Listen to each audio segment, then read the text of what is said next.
Everyone, welcome back to UGC plugin.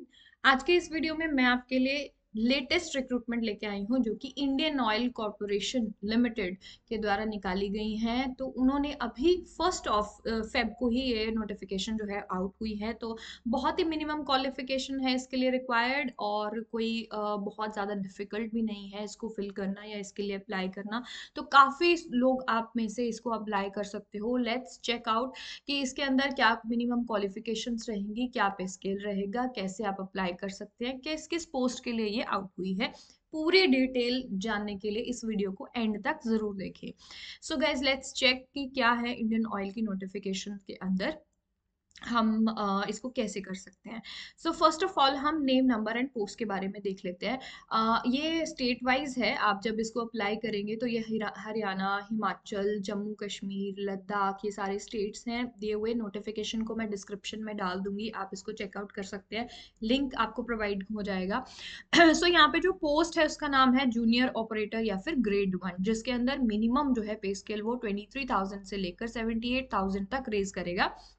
इसके अंदर आपको नंबर ऑफ पोस्ट भी दिए हुए हैं कि हरियाणा के लिए 2 ही पोस्ट हैं, देन हिमाचल प्रदेश के लिए 4 पोस्ट हैं, जम्मू एंड कश्मीर के लिए 1 पोस्ट है, लद्दाख के लिए जो है 6 पोस्ट रहेंगी इसके अंदर। देन उसके बाद पंजाब में 12, राजस्थान के लिए 6, उत्तर प्रदेश में 45 एंड उत्तराखंड में 8, देन आपका अरुणाचल प्रदेश में 3, असम में 10, बिहार में 9, नागालैंड में 7 और वेस्ट बंगाल में 2 एंड जो छत्तीसगढ़ है वहां पे 8 पोस्ट रहेंगी। उसके बाद मध्य प्रदेश में 21 पोस्ट रहने वाली हैं, और इसमें महाराष्ट्र में भी 21 पोस्ट हैं। दादर एंड नागर हवेली यानी दमन एंड दीव में 2 पोस्ट रहेंगी। आंध्र प्रदेश में 18 पोस्ट रहेंगी। देन कर्नाटका में 12 पोस्ट रहेंगी एंड केरला में 3, पौंडीचेरी 1, तमिलनाडु 13 एंड तेलंगाना 1। तो ये सारी नंबर ऑफ पोस्ट थी जो मैंने आपको बताई कि कितने लोग जो है इसके लिए बाद में सिलेक्ट होंगे। ये सारी जितनी भी हैं आपके, ये जो कोड्स जितने भी मैंने ये बताए हैं जूनियर ऑपरेटर के, इसके अंदर आपकी क्वालिफिकेशंस अलग रहेंगी। सेकंड जब हम देखते हैं नेम ऑफ द पोस्ट, वो अलग है। सेकंड क्या है? जूनियर अटेंडेंट या फिर ग्रेड 1। इसके अंदर भी पे स्केल वही रहेगा, वहीं तक ही रेज करेगा 23,000 से लेकर 78,000 तक। और ये नॉर्दर्न रीजन में 11 है, ईस्टर्न रीजन में 4 हैं, वेस्टर्न में 1 है, और जो है साउदर्न रीजन के अंदर ये 7 पोस्ट रहने वाली हैं। सो ये जितने भी आपके है 4, यहाँ पे आप देख रहे हो 201 से लेके 204 तक। ठीक है, 201 से लेके 204 तक जो है आपके जूनियर अटेंडेंट की पोस्ट है। देन 205 से लेके 208 तक जो है वो रहने वाली है आपकी जूनियर बिजनेस असिस्टेंट, वो अलग है। तो ये नॉर्दर्न रीजन में बिजनेस असिस्टेंट की जो पोस्ट है वो 1 रहेगी, ईस्टर्न में 1 रहेगी, वेस्टर्न में 3 रहेंगी, और साउदर्न रीजन में अगेन 3 रहेंगी। ठीक है जी। अब इसके लिए जो इंपॉर्टेंट चीजें हैं वो मैं आपको बता देती हूँ। रिजर्वेशंस जैसे हर स्टेट में अप्लाई होती है वैसे ही इसके अंदर अप्लाई होंगी। अब जो जूनियर, फर्स्ट ऑफ ऑल हम इसकी देख लेते हैं, जानने के बाद पोस्ट के नेम और ये सब जानने के बाद हम देख लेते हैं कि क्वालिफिकेशन क्राइटेरिया क्या रहने वाला है। सो क्वालिफिकेशन मिनिमम हमें क्या चाहिए, तो पोस्ट जो हमारी निकली है 101 से 123, जिसमें मैंने आपको जूनियर ऑपरेटर ग्रेड 1 का बताया है, वो आपकी रहने वाली है। मिनिमम 10th की क्वालिफिकेशन चाहिए एंड प्लस 2 इयर्स आईटीआई चाहिए उनको। ठीक है, 2 इयर्स की आईटीआई सर्टिफिकेट, आपका ट्रेडिंग में ट्रेड सर्टिफिकेट या नेशनल ट्रेड सर्टिफिकेट उनको रिक्वायरमेंट रहेगी, जिसमें आप इलेक्ट्रॉनिक्स मैकेनिक या इंस्ट्रूमेंट मैकेनिक्स या इंस्ट्रूमेंट मैकेनिक में केमिकल प्लांट या फिर इलेक्ट्रिशियन या मशीनिस्ट या फिर फिटर, मैकेनिक कम ऑपरेटर, वायरमैन या मैकेनिक इंडस्ट्रियल इलेक्ट्रॉनिक्स या फिर आईटी ईएसएम। तो ये आपकी स्पेसिफिकेशंस जो है रिक्वायरमेंट हो सकती है होगी यहाँ पे। और वर्क एक्सपीरियंस जो रहेगा इसके लिए मिनिमम 1 ईयर रहेगा, अकॉर्डिंग टू द पोस्ट जिसके लिए भी आप अप्लाई कर रहे हैं उसी के अंदर आपका मिनिमम 1 ईयर का आपको एक्सपीरियंस होना चाहिए। दूसरी हम बात कर लेते हैं अटेंडेंट की पोस्ट के लिए। जूनियर अटेंडेंट जो मैंने 201 से 204 तक की आपको दिखाई थी, फॉर दैट कोई भी किसी तरह का आईटीआई नहीं रहेगा। इसमें सिर्फ आपको हायर सेकेंडरी यानी कि 12th की क्वालिफिकेशन चाहिए विद मिनिमम मार्क्स ऑफ 40%। ठीक है जी, 40% की चाहिए इन एग्रीगेट, कोई पर्टिकुलर सब्जेक्ट के अंदर नहीं चाहिए, टोटल आपके 40% टोटल में से होने चाहिए। And in case of PWBD अगर आप हो तो कैंडिडेट्स को रिलैक्सेशन भी मिलेगी। ठीक है जी। और इसके लिए वर्क एक्सपीरियंस किसकी रिक्वायरमेंट नहीं है, there is no requirement of any kind of work experience for junior attendant grade या ग्रेड 1। अब तीसरी पोस्ट की बात कर लेते हैं, जूनियर बिजनेस असिस्टेंट या फिर ग्रेड 3। ये ग्रेड 3 की है। इसके अंदर 205 से लेके 208 तक की फॉल करते हैं यहाँ पे जो पोस्ट मैंने आपको दिखाई थी। इसमें ग्रेजुएट इन एनी डिसिप्लिन, कोई भी ग्रेजुएट बीए बीकॉम ये सब चलेगा। 45% जो है एग्रीगेट मार्क्स होने चाहिए, और अगर पीडब्ल्यूबीडी कैंडिडेट हैं तो उनको रिलैक्सेशन मिलेगी। देन इसके अंदर जो वर्क एक्सपीरियंस रहेगा वो again minimum 1 year post qualification आपका वर्क एक्सपीरियंस रिक्वायर्ड रहेगा, तो एटलीस्ट 1 साल का एक्सपीरियंस आपको होना चाहिए। देन आपका जो क्वालिफिकेशन क्राइटेरिया है वो ITI का जो है वो उसी ट्रेड में होगा। जैसे मैंने आपको अगर फिटर का दिखाया है तो आपका क्वालिफिकेशन क्राइटेरिया फिटर के लिए फिट बैठना चाहिए, ठीक है, या मैकेनिक के लिए ही होना चाहिए, या इंस्ट्रूमेंट मैकेनिक है तो उसी के लिए ही पर्टिकुलर होना चाहिए। ठीक है। एक तो ये चीज ध्यान में रखनी है। Then qualifications prescribed above shall only be considered, इसके अलावा आपकी कोई क्वालिफिकेशन है तो आपको एंटरटेन नहीं किया जाएगा। तीसरा, यहाँ पे जो अगर आप ओवर क्वालिफाइड हैं, जैसे मान लीजिए आप बीटेक हैं, या आपने मतलब बैचलर बीई किया हुआ है, बैचलर ऑफ इंजीनियरिंग किया हुआ है, या एमबीए किया हुआ है, या फिर चार्टर अकाउंटेंट है, तो आपको यहाँ पे कंसिडर नहीं किया जाए, इस क्वालिफिकेशन को इक्विवेलेंट कंसिडर नहीं किया जाएगा। ठीक है जी। देन अगर आपने मास्टर्स किया है सिंपल, मतलब एमए एमकॉम या फिर एमएससी किया है, तो भी मिनिमम क्वालिफिकेशन जो है वो ग्रेजुएशन को ही माना जाएगा एग्जाम के लिए। ठीक है। ये मैं सिर्फ जो लास्ट वाली पोस्ट हमने देखी थी जिसमें हमें सिर्फ ग्रेजुएशन चाहिए थी, 205 206 एंड 207 एंड 208, ठीक है, जो मैंने यहाँ पे आपको जूनियर बिजनेस असिस्टेंट की दिखाई थी, ये 4 पोस्ट। ठीक है जी।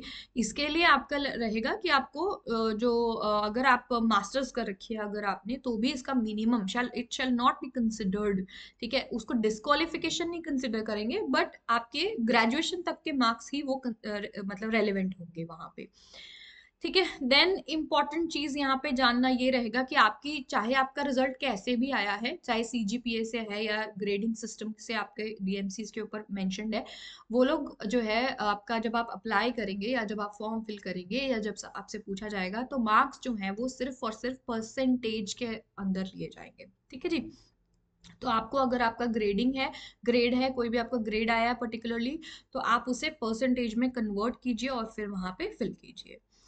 नेक्स्ट यहाँ पे आता है कि अगर आपका जो वर्क एक्सपीरियंस है, हम उसकी बात कर लेते हैं कि वर्क एक्सपीरियंस जो है वो एक्सपीरियंस सर्टिफिकेट या फिर कोई भी copy of letter, offer letter हो सकता है, ज्वाइनिंग लेटर आप दे सकते हैं, पे स्लिप्स दे सकते हैं, इंक्रीमेंट लेटर्स दे सकते हैं, रिलीविंग लेटर दे सकते हैं, डेजिग्नेशन, ठीक है, या फिर नेचर ऑफ एक्सपीरियंस, उनमें से कोई भी आप वहाँ पे मतलब इतने कि कितने टाइम पीरियड उसके ऊपर अगर मेंशन होगा आपका टाइम पीरियड, तो वो आप क्लेम कर सकते हैं।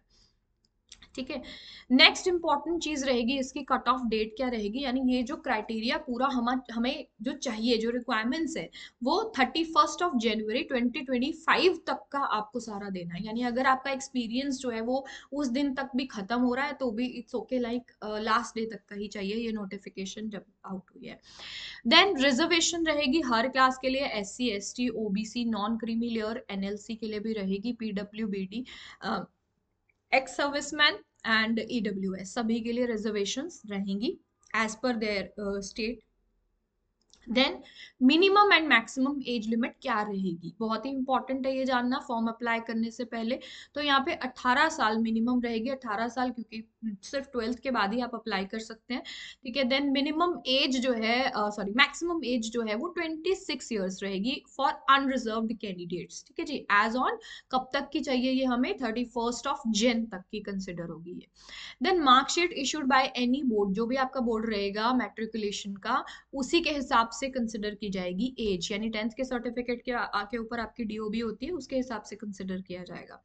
यहाँ पे भी आपको रिलैक्सेशन रहेगी एज के अंदर, the minimum qualifying marks in eligibility qualification wherever prescribed will be relaxed by 5%। ठीक है जी। तो SC ST PWBD इनके लिए 5% की यहाँ पे रिलैक्सेशन रहेगी।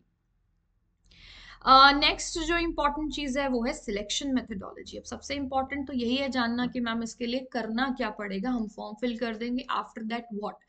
आफ्टर दैट इसके लिए आपको एक एग्जाम की प्रिपरेशन करनी होगी। अब कैसे होगा एग्जाम, क्या होगा उसके लिए और क्या क्या होगा उसके अंदर, ये सारी चीजें भी हम इसी में डिस्कस करेंगे।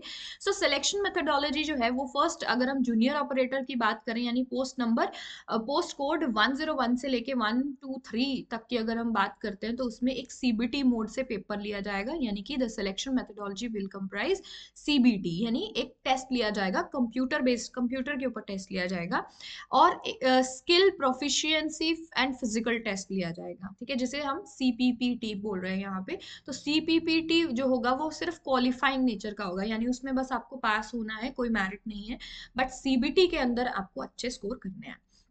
देन जूनियर बिजनेस असिस्टेंट की अगर हम बात करते हैं तो 205 से लेके 208 तक की जो पोस्ट है उसके लिए हमें जो सिलेक्शन मेथोडोलॉजी है वो अगेन सीबीटी रहेगा, यानी सीबीटी आपको एक पेपर देना है प्लस एक कंप्यूटर प्रोफिशिएंसी टेस्ट रहेगा। देखो यहाँ पे आपकी स्किल भी टेस्ट होगी, फिजिकल टेस्ट भी होगा, प्रोफिशिएंसी टेस्ट भी होगा, तीनों होंगे अगर हम जूनियर ऑपरेटर की बात करते हैं। जूनियर बिजनेस असिस्टेंट की अगर बात करते हैं तो सिर्फ कंप्यूटर में आपको, मतलब कंप्यूटर चलाना आता है, कैसे आता है, कितना आता है, कंप्यूटर प्रोफिशिएंसी टेस्ट होगा प्लस सीबीटी, तो कंप्यूटर बेस्ड टेस्ट तो होगा ही, ठीक है। तो यहाँ पे दोनों ही रहेगा, और ये जो सीपीटी है कंप्यूटर प्रोफिशिएंसी टेस्ट, ये सिर्फ और सिर्फ क्वालिफाइंग नेचर होगा, कि बस उनको यही देखना ही है कि मतलब इतने ही आपको पासिंग मार्क्स ही चाहिए उसके अंदर, कि हाँ आपको कंप्यूटर अच्छे से आता है। नेक्स्ट, सीबीटी में क्या होगा? अब सीबीटी क्या होता है? सीबीटी एक ऐसा पेपर होता है जो कंप्यूटर द्वारा लिया जाता है, कंप्यूटर बेस्ड टेस्ट हम उसको बोलते हैं।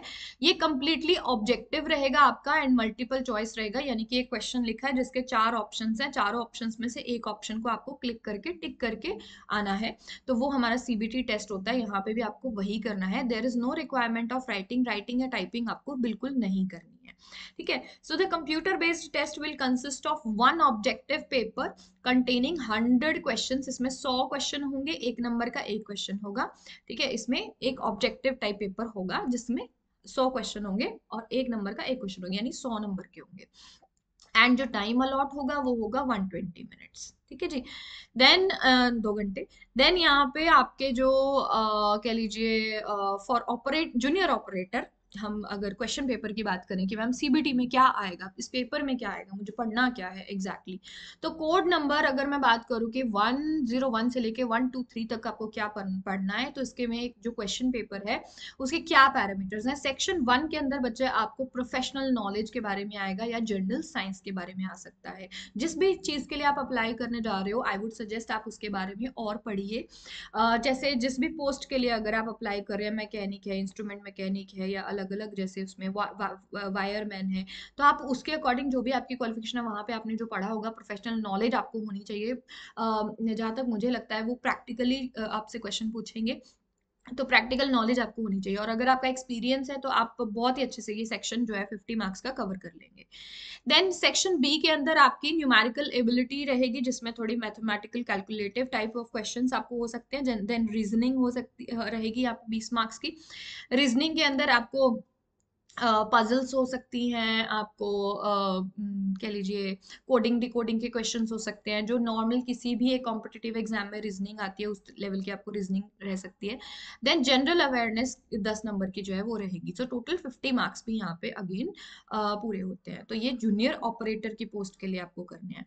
और अगर हम सीपीपीटी की बात करते हैं, यानी कि physical test, proficiency test and skills की अगर हम बात करते हैं, तो every candidate will have to secure a minimum of 35% cut off आपको चाहिए इस के अंदर, यानी सीपीपीटी के अंदर, ठीक है। ओवरऑल कट ऑफ मार्क्स जो है, यानी इन दोनों के टोटल मिलके, सीपीपीटी के और कंप्यूटर बेस्ड सीबीटी के दोनों के आपको मिलके जो है सीबीटी के यहाँ पे ओवरऑल मार्क्स जो है सीबीटी के आपको 40% चाहिए, इसके 35%। देन उसके बाद जो भी चीजें होंगी वो कैलकुलेशन एग्रीगेटली होगी। देन रिलैक्सेशन जो है वो रहेगी यहाँ पे एससी एंड एसटीज के लिए 5% की, ठीक है जी। नेक्स्ट अगर हम जूनियर अटेंडेंट की बात करते हैं तो 201 से लेके 204 तक की जो पोस्ट हैं उनमें जो क्वेश्चन पेपर है वो एक तो आएगा numerical ability, reasoning ability and general awareness, ये आपकी रहेगी 40 मार्क्स 40 मार्क्स। एंड 20 मार्क्स, ये तीनों चीजें रहेंगी। उसके बाद सीपीपीटी में उन्होंने सिर्फ कंप्यूटर बेस्ड टेस्ट, आपका जो मतलब आपका कंप्यूटर प्रोफिशिएंसी रहेगा वो आपका 35 मार्क्स परसेंट आपको कट ऑफ लेना है। ठीक है जी। देन जूनियर बिजनेस असिस्टेंट की अगर हम बात करते हैं तो 205 से लेके 208 तक की जो पोस्ट है उनके लिए भी आपको numerical ability, reasoning ability, general awareness, basic English language skills भी इसके लिए चाहिए, क्योंकि यहाँ पे ग्रेजुएशन की उन्होंने मिनिमम क्वालिफिकेशन मांगी है, तो जिसमें आप ग्रामर के क्वेश्चंस मतलब ग्रामर कर सकते हैं इंग्लिश की, तो वहाँ पे लैंग्वेज स्किल के आपको क्वेश्चंस आएंगे। Then for being shortlisted for qualifying CPT, अगर आप यहाँ पे सीबीटी को अगर आप क्रैक करते हो तो आप सीपीटी के लिए शॉर्ट लिस्ट हो जाओगे। ठीक है। Every candidate will have to secure minimum overall cut off 35%, फिर आपको कंप्यूटर बेस्ड टेस्ट के अंदर यहाँ पे लेना है। ठीक है जी। तो यहाँ पे ये इंपॉर्टेंट इन्फॉर्मेशन थी जो मैंने आपसे सारी शेयर की इसके बारे में। Then now how you can apply is next important thing you need to know. तो एप्लीकेशन रजिस्ट्रेशन प्रोसेस क्या है? Candidates can apply online from 3rd of Feb 2025 to 23rd of Feb, यानी आज से आप इसको फिल कर सकते हैं और 23 फरवरी तक आपके फॉर्म्स जो हैं वो ओपन रहेंगे, एप्लीकेशन आप फिल कर सकते हैं and no other mode of application will be accepted. आपको कोई ऑफलाइन या कोई प्रिंट आउट निकाल के ऐसा कुछ नहीं देना है, ऑनलाइन ही आपको फिल करनी है। Important points to be noted before registration, एक आपको फोटोग्राफ चाहिए है, स्कैन करवानी है। देन एक आपको डिजिटल सिग्नेचर्स यहाँ पे रिक्वायर्ड है। देन थम इम्प्रेशन आपको यहाँ पे अपलोड करना है। हैंड रिटन डिक्लेरेशन आपको यहाँ पे देना है। ठीक है। तो डिक्लेरेशन में आपको यहाँ पे ये चीज ये लिखना है, आपको खुद से खुद लिखना है कि I whatever your name is, I Jannat hereby declare that all the information, ये आपको खुद से एक पेज पे ये लिख के अपलोड करना है। then the above mentioned handwritten declaration has to be in candidates hand writing, यानी जैसे मैंने कहा कि खुद लिखना है आपको, तो यहाँ पे आपकी हैंड राइटिंग में होना चाहिए एंड इन इंग्लिश ओनली, ये हिंदी में नहीं लिखना है। सारा सेम ही रहेगा, बस आपने अपना नेम फिल करना है, तो एज इट इज लिखना है आपको ये। ठीक है। तो कोई और अगर इसको अपलोड करता है तो आपका बाद में कैंसिल हो जाएगा फॉर्म फिर। ठीक है। तो इस चीज का ध्यान रखना है आपने। सिर्फ विजुअली इम्पेयर्ड जो कैंडिडेट्स हैं उनके लिए कोई और यहाँ पे रख सकता है, मतलब लिख सकता है। देन सिग्नेचर्स जो रहेंगे वो कैपिटल लेटर्स में एक्सेप्ट नहीं किए जाएंगे, आपके normal running hand signatures accept किए जाएंगे। लेफ्ट हैंड का थंब इम्प्रेशन आपको देना है, प्रॉपरली स्कैंड होना चाहिए, बिल्कुल भी ब्लर या समझ नहीं होना चाहिए। Then keep the necessary details और documents ready to make online payment. ठीक है। आपको साथ साथ ऑनलाइन पेमेंट करनी है और सारे डॉक्यूमेंट्स अपने रेडी रखने हैं, जो भी आपकी मार्कशीट्स एंड ऑल है, या कोई आपकी रिजर्वेशन कैटेगरी है तो भी आपको डॉक्यूमेंट्स वहाँ पे रिक्वायरमेंट होती है। Have a valid personal email ID and mobile number. Registration के बाद आपको जो भी इंफॉर्मेशन आएगी आपको इसी email ID and phone number पे आएगी, तो बहुत ही ध्यान से आपको अपनी ईमेल आईडी और फोन नंबर फिल करने हैं और जो एक्टिव ईमेल आईडी हो आप वही वहां पे दें। देन प्रोसेस क्या रहेगा, आपको इस वेबसाइट पे जाना है www.iocl.com। ठीक है जी, इंडियन ऑयल इसके ऊपर जाना है, तो यहाँ पे आपको करियर्स के अंदर जाना है, Indian Oil for careers. Then उसमें आपको लेटेस्ट जॉब ओपनिंग्स के अंदर जाना है, फिर जॉब ओपनिंग के अंदर जाना है। इसको ओपन करने के बाद recruitment of non executive personnel in marketing division 2025, इसे आपने ओपन करना है। Click here to apply online के ऊपर क्लिक करना है, then you can fill the form to register application. उसके बाद आपको न्यू रजिस्ट्रेशन पे जाना है कि नया रजिस्ट्रेशन है, और वहां से आपकी अपनी एक जो भी आप फिलअप करोगे वहां से आपकी ईमेल आईडी पे आपके रजिस्ट्रेशन एंड ऑल आपको रिसीव हो जाएगा। ठीक है जी। और आपको अपनी फॉर्म की जो डिटेल्स हैं वो फिल करते हुए चलते रहना है, सेव एंड नेक्स्ट करते रहना है और आपको रजिस्टर कर देना है, इसके लिए फाइनल सबमिशन आपको दे देना है। देन नेक्स्ट चीज जो रहेगी, पेमेंट आप कैसे कर सकते हैं, ऑनलाइन मोड के थ्रू कर सकते हैं। ये पेमेंट जो है वो नॉन रिफंडेबल पेमेंट है, फीस ऑफ 300 रुपीज। एंड इसके अंदर SC STs जो है वो उनको कोई फीस नहीं है। SC ST and PWBD and ex serviceman, उनके लिए कोई भी फीस नहीं है। जो पेमेंट का मोड है वो डेबिट कार्ड्स भी हो सकते हैं, क्रेडिट कार्ड्स हो सकते हैं, इंटरनेट बैंकिंग, IMPS या कैश कार्ड्स हो सकते हैं, या मोबाइल वॉलेट्स हो सकते हैं, ठीक है। And please wait for the intimation from the server, और ऐसा ना हो कि क्लिक करने के बाद आप तुरंत पेज बंद कर दें। वेट कीजिए और बैक मत जाइए जब तक आपको वहां पे पेमेंट सक्सेसफुल या ऐसा कुछ लिखा नहीं आ जाता है, ठीक है जी। देन प्रिंट आउट, आप candidates are required to take a print out of the e receipt. आपको जो भी वहाँ पे आएगी या आपकी मेल पे आएगी, वो उसकी आप ई रिसिप्ट जो है वो निकाल सकते हैं, प्रिंट आउट ले सकते हैं। जो डॉक्यूमेंट स्कैन करने हैं before applying online, candidate will be required to have a scanned digital image. वैसे मैंने ऊपर भी आपको बताया कि आपको स्कैन्ड इमेज स्कैन करनी है, photograph, signature, thumb, left thumb का impression and handwritten declaration, ऊपर वो मैंने आपको मेंशन कर दी है। उसमें photo must be a recent passport style coloured picture चाहिए है। Make sure the pictures are in colour, ठीक है। तो ये सारे इंस्ट्रक्शंस आपके लिए बहुत ही इंपॉर्टेंट है। जब आप वहाँ पे फोटो खिंचवाएंगे तो आपको ये ध्यान से पढ़ लेनी है कि बिल्कुल भी मतलब पिक्चर ब्लर्ड ना हो, ब्लैक एंड व्हाइट ना हो, और फेस आपका क्लियर दिखना चाहिए, कैमरा एकदम क्लियर होना चाहिए, ठीक है। एंड जो साइज रहेगा वो 20 KB से लेके 50 KB के बीच में रहेगा। जब आप अपलोड करते हो, ये प्रॉब्लम बहुत से लोगों को आती है कि मैम अपलोड नहीं हो रही है, वो इसी वजह से नहीं होती है कि आपके जो पिक्सल साइजेस होते हैं वो बड़े या फिर छोटे होते हैं। Then signature and left thumb print and handwritten जो रहेगा, उसकी फाइल्स के यहाँ पे पिक्सल्स दिए हुए हैं, तो डायमेंशन कितनी रहनी चाहिए। यहाँ पे सिग्नेचर्स जो हैं वो ब्लैक इंक से आपको सिग्नेचर्स करने हैं, और 140x60 पिक्सल्स की जो डायमेंशन है वो रहेगी। यानी कि इसका साइज कितना होना चाहिए, 10 KB से 20 KB के बीच में होना चाहिए। और लेफ्ट थंब इम्प्रेशन का जो साइज है वो 20 KB से 50 KB के बीच में होना चाहिए। Ensure the size scanned image is not more than 20 kg, ठीक है, जो आपके सिग्नेचर्स की रहेगी। तो ये चीजें आपको यहाँ पे ध्यान रखनी है जब आप फॉर्म फिल कर रहे हैं। So this was all about Indian Oil vacancies, जो भी आपके लिए इंपॉर्टेंट चीजें थी to know, I have already given you all the information. अब आप जाइए वेबसाइट पे और जल्दी से जल्दी अपना फॉर्म जो है वो फिल कर दीजिए और अपने एग्जाम की तैयारी कीजिए। So good luck, thank you.